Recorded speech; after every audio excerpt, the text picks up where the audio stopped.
Donald Trump इस जंग में एक दो नहीं कई भूल कर चुके हैं। पहले तो उन्होंने ईरान को कम आंकने की भूल की।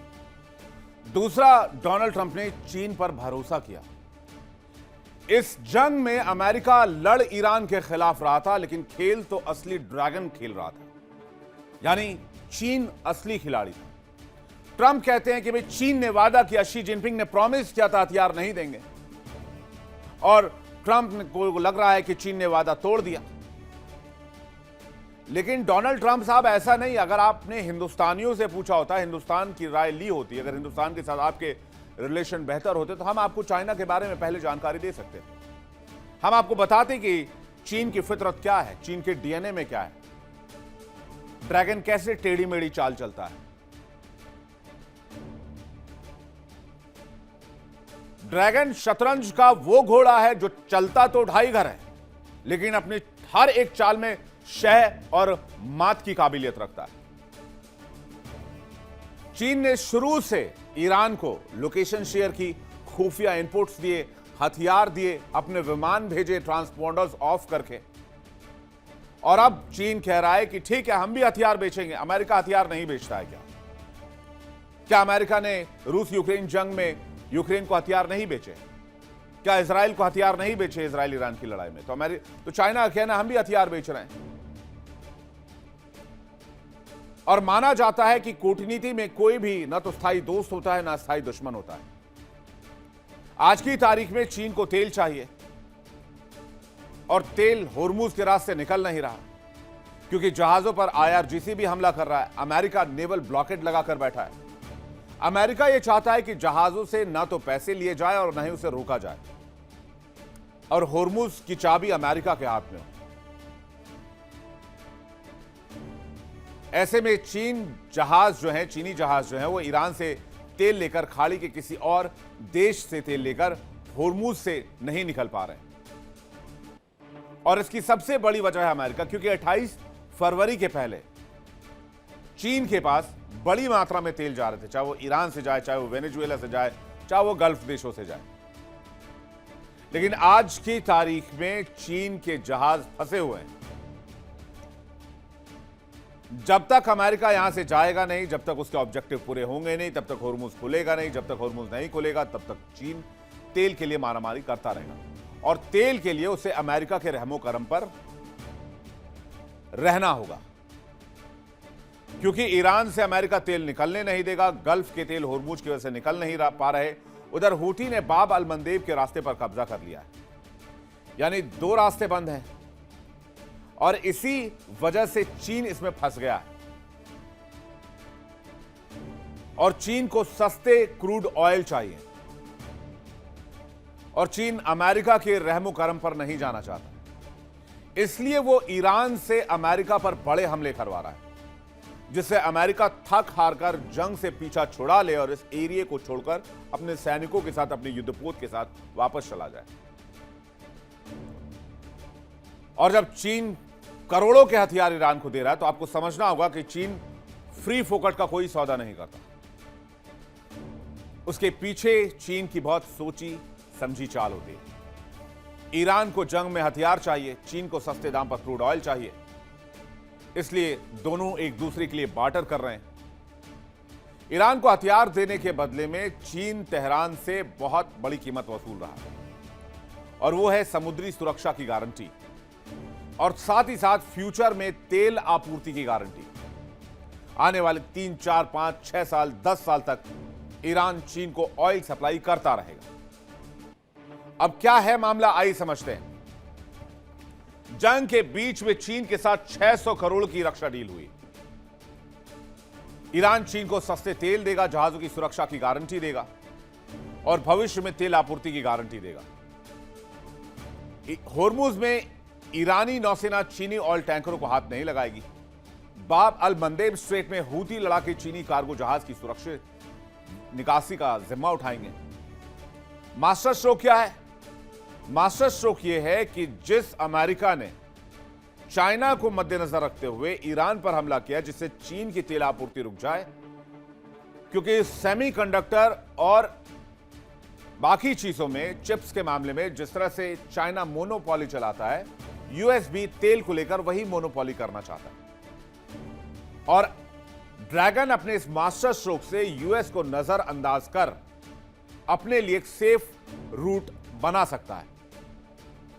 मिडिल ईस्ट के जंग में चाहे वो ईरान हो या फिर अमेरिका हो या दूसरे फ्रंट, चाहे वो रूस हो, यूक्रेन हो, आज के समय में सभी के पास हथियारों के स्टॉक भी खत्म हो रहे हैं, तेल भी खत्म हो रहे हैं। लेकिन खत्म क्या नहीं हुआ है? खत्म जंगी इरादे नहीं हुए हैं। इसलिए अब वो एक दूसरे के भरोसे हो गए हैं। यहां एक और गेम समझिए जो मैंने अभी जिक्र किया, चीन का रेयर अर्थ मटेरियल पर मोनोपोली। रेयर अर्थ मटेरियल का इस्तेमाल मिसाइल निर्माण और उपयोग के लिए होता है। जितनी भी आधुनिक चीजें आज की तारीख में हमारे इर्द गिर्द इंसानों को छोड़कर सबके निर्माण में आज रेयर अर्थ मटेरियल का इस्तेमाल होता है। जितनी भी लेटेस्ट टेक्नोलॉजी की चीजें हैं, हथियार से लेकर विमान से लेकर रिमोट से लेकर फोन से लेकर टीवी से लेकर फ्रिज से लेकर गाड़ियों से लेकर जो भी आपके आसपास है, और इसके लिए अमेरिका को चीन पर डिपेंड होना पड़ता है क्योंकि रेयर अर्थ मटेरियल की रिफाइनिंग का काम चीन ही सबसे ज्यादा करता है और वही चीन रेयर अर्थ मटेरियल को लेकर अपनी मोनोपोली चलाता है। लेकिन इस रिफाइनिंग के काम के लिए चीन को बड़ी मात्रा में तेल चाहिए होता है। बगैर तेल के वो रेयर अर्थ मटेरियल को रिफाइन नहीं कर पाएगा। तो अमेरिका ने उसे काउंटर करने के लिए तेल पर अपनी मोनोपोली एक बार फिर से स्थापित करने की कोशिश की, क्योंकि दो देश चाइना के सबसे बड़े सप्लायर थे, नंबर 1 वेनेजुएला और नंबर 2 ईरान। वेनेजुएला पर हमला इसी स्क्रिप्ट का हिस्सा था कि चीन का तेल अमेरिका कंट्रोल करेगा। चीन को तेल जो भेजा जाएगा वेनेजुएला से, या वेनेजुएला तेल देगा या नहीं देगा, वो अमेरिका तय करेगा। और ईरान पर भी हमला इसी स्क्रिप्ट का हिस्सा था। बाकी सारी चीजों को अभी आप दरकिनार कर दीजिए। और अब इसी बंदिश से बाहर निकलने के लिए चीन ईरान को लगातार मजबूत कर रहा है, जिसे खाड़ी में अमेरिका कमजोर पड़ जाए और जिस ऑयल को लेकर अमेरिका मोनोपोली करना चाहता है वो मोनोपोली खत्म हो जाए मिडिल ईस्ट में, जिससे चीन को तेल मिलने का रास्ता खुल जाए। इसलिए अमेरिका और चीन में शह और मात का खेल जारी है। ईरान अमेरिका जंग चीन के लिए फायदेमंद भी है। यही वजह है कि चीन सीधे जंग में ना आकर पर्दे के पीछे से खेल करता रहा है। चलिए आपको बताते हैं ईरान अमेरिका जंग में चीन कैसे गेम चेंजर बना और चीन को क्या क्या फायदा हुआ। चीन को मिली अमेरिका की सेना से संबंधित अहम जानकारी। जंग में अमेरिका ने इस्तेमाल किए अपने आधुनिक हथियार और चीन को अमेरिका की इससे जंग लड़ने के लिए तरीके और बाकी जानकारियां भी मिली। अमेरिकी हथियारों की जानकारी भी मिली। सस्ते ड्रोन से महंगे डिफेंस सिस्टम को नाकाम करने की तकनीक मिली। यानी ये पूरी की पूरी लड़ाई स्टडी है चाइना के लिए कि कभी ताइवान के साथ अगर चाइना भिड़ता और वहां अमेरिका पहुंचता है तो फिर चीन की क्या रणनीति होगी। इधर होर्मुज में तनाव की वजह से तेल और गैस सप्लाई प्रभावित हुई और अब रिन्यूएबल एनर्जी की ओर हर कोई बढ़ना चाहता है। दुनिया के कई देश solar, wind power, battery, electric vehicle अपना रहे हैं और इस सप्लाई चेन में चीन का दबदबा है।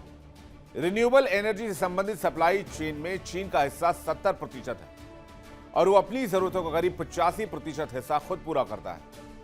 चीन मुश्किल समय के लिए तेल का बड़ा भंडार इकट्ठा कर रहा था और वो मुश्किल समय आज उसके सामने है। चीन को पता था कि एक ना एक दिन ऐसा आएगा जब अमेरिका ये हरकत करेगा और उसके लिए चीन ने आज से 20 साल पहले, 25 साल पहले से तैयारी शुरू कर दी थी। इसके अलावा मिडिल ईस्ट में चल रहे एआई प्रोजेक्ट्स पर जंग का असर, पश्चिमी देशों की कंपनियों का निवेश जोखिम में है। चीन ने अपने एआई इंफ्रास्ट्रक्चर को मजबूत किया है। चीन ने एआई से संबंधित कारोबार को आगे बढ़ाया है। इसके अलावा रेयर अर्थ मिनरल्स का भी मामला है, जो हमने आपको बहुत डिटेल से पहले ही समझाया कि कैसे चीन इसको रिफाइनिंग और प्रोसेसिंग का काम करता है और चीन की मोनोपोली है जो अमेरिका तोड़ना चाहता है तेल को कंट्रोल करके। अब आ जाइए हथियार के कारोबार पर। मिडिल ईस्ट की जंग में ईरान चीन से हथियार खरीद रहा है और चीन जमकर हथियार बेच रहा है।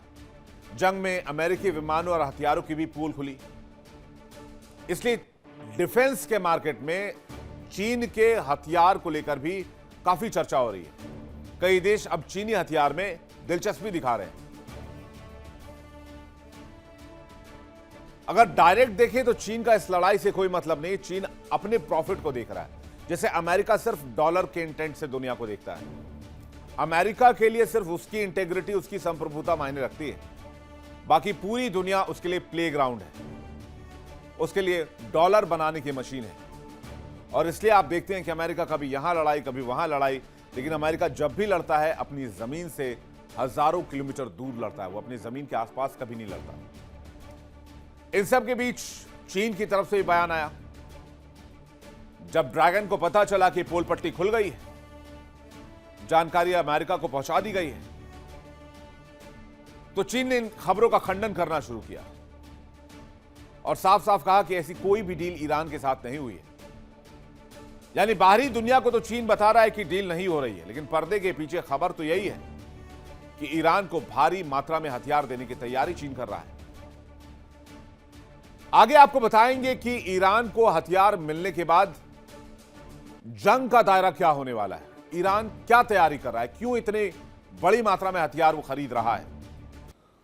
चीन के हथियार जैसे ईरान पहुंचेंगे, ईरान इतना मजबूत हो जाएगा कि उसकी पहुंच यूरोप तक हो जाएगी और यूरोप के कई देश ईरानी मिसाइलों के जद में होंगे। अब इसी बीच मिस्र पर एक बड़ा हमला हो गया। ईरान से 3000 किलोमीटर दूर भूमध्य सागर के पास मिस्र में हमला हुआ है। मिस्र के दामियत्ता बंदरगाह पर बहुत जोरदार धमाका हुआ, जिसके बाद 2 गैस जहाजों में आग लग गई। इनमें अमेरिका की कंपनी एनर्जोस इंफ्रास्ट्रक्चर के मालिकाना हक वाला floating gas storage tanker Energos Winter और ग्रीस की शिपिंग कंपनी गैसलॉग की ओर से ऑपरेट किया जाने वाला एलएनजी करियर गैसलग सलेम शामिल है। और ध्यान दीजिए यह हमला कब हुआ है, यह हमला तब हुआ है यूरोप के शिप्स पर, जिसमें आप अमेरिका की कंपनी का शिप है और ग्रीस की शिपिंग कंपनी का शिप है। यह हमला तब हुआ है जब यूक्रेन ने ईरान के शिप्स को कैस्पियन सागर में निशाना बनाया। मैं आपसे लगातार कहता रहा हूं, जंग का दायरा बढ़ रहा है। यूरोप को भी घसीट लिया गया है। यूरोप के जहाजों पर हमले का मतलब है नेटो का इस जंग में आना। हालांकि अभी तक यह साफ नहीं हो पाया है कि यह हमला किसने किया है, मिसाइल्स किसने फायर किए, पता नहीं चल पाया, लेकिन माना यह जा रहा है कि यह बदला ईरान ने लिया है और अमेरिका और ग्रीस के जहाजों को ठोका है। ईरान ने ही टारगेट किया, उसका मकसद मिस्र पर हमला करना नहीं था। हां, कैस्पियन सागर में ईरानी शिप्स पर जो हमले हुए उसका बदला लेना जरूर था, क्योंकि आपको याद होगा मैंने आपको जानकारी दी थी, आईआरजीसी का बयान आया था कि सबका हिसाब होगा, बदला तो लिया जाएगा। और अब जब अमेरिका और ग्रीस की जहाज पर हमला हुआ तो जाहिर है ईरान ये बताना चाह रहा था कि अमेरिका उसे कमजोर ना समझे। वो भी आक्रामक है, उसके पास भी बैलिस्टिक मिसाइल्स हैं और वो भी 3000 किलोमीटर, 4000 किलोमीटर, 5000 किलोमीटर तक जा सकता है। याद कीजिए डियागो गार्सिया जो कि लगभग 4500 किलोमीटर की दूरी पर है ईरान से, वहां पर अटैक किया था, 2 मिसाइल दागे थे ईरान ने, जबकि ईरान कहता है कि उसकी मिसाइलों की मारक क्षमता महज 2-2.5 हजार किलोमीटर तक है। चलिए पहले ईरानी मिसाइलों के बारे में और उसकी क्षमता के बारे में बताते हैं, फिर आगे आपको बताएंगे कि ईरान की ताकत में कैसे इजाफा होने वाला है। सेजल मिसाइल 2000 किलोमीटर तक जाती है, फतेह 2 मिसाइल 1400 किलोमीटर तक जाती है, खुरम शहर 2000 किलोमीटर तक जाती है, इमाद 1700 किलोमीटर तक जाती है, हाज कासिम 1400 तक जाती है, हवेजे 1350 किलोमीटर तक जाती है और मार करती है। लेकिन ईरान के पास वो पत्ते भी है जो अभी तक उसने खोले नहीं है। ईरानी मिसाइलों की ताकत के बारे में तो आपने देख लिया, लेकिन ईरान के पास खतरनाक मिसाइलों का जखीरा, ये बात भी साबित हो चुकी है। हाल में ही एक ईरानी अधिकारी ने कहा था कि अभी तो हमने 2005 से पहले बनी मिसाइलों का उपयोग करना शुरू किया, आधुनिक हथियारों का तो इस्तेमाल किया ही नहीं है, और जब इसका इस्तेमाल करेंगे तो अमेरिका सरप्राइज हो जाएगा, दुनिया चौंक जाएगी। वैसे आपको याद होगा कि जंग के बीच में ईरान ने अमेरिका और ब्रिटेन के जॉइंट एयरबेस डियागो गार्सिया पर मिसाइल से अटैक किया था, जिसे इंटरसेप्ट कर लिया गया था। और इंपॉर्टेंट ये कि इस डियागो गार्सिया आइलैंड की दूरी ईरान के फायर किए गए साइट से लगभग 4,500 किलोमीटर पर है। यानी ईरान के जखीरे में वो बैलिस्टिक मिसाइल भी हैं जो 5,000 6,000 तक जा सकती हैं। और कई बार तो यह भी दावा किया जाता है कि ईरान ने आईसीबीएम भी बनाई है। खबर यह है कि जंग से पहले रूस की मदद से ईरान ने इंटरकॉन्टिनेंटल बैलिस्टिक मिसाइल टेस्ट किया था जो 10,000 किलोमीटर तक मार कर सकती है। यानी ईरान की ताकत वो नहीं है जो अमेरिका सोच रहा है या दिखा रहा है या बताने की कोशिश कर रहा है। और आज की तारीख में यूरोप के कई हिस्से ईरान के जद में, जरा मैप पर आप देख लीजिए कि ईरान ने अगर यूरोप पे हमला शुरू किया तो कहां कहां अटैक हो सकते हैं। यह है नक्शा,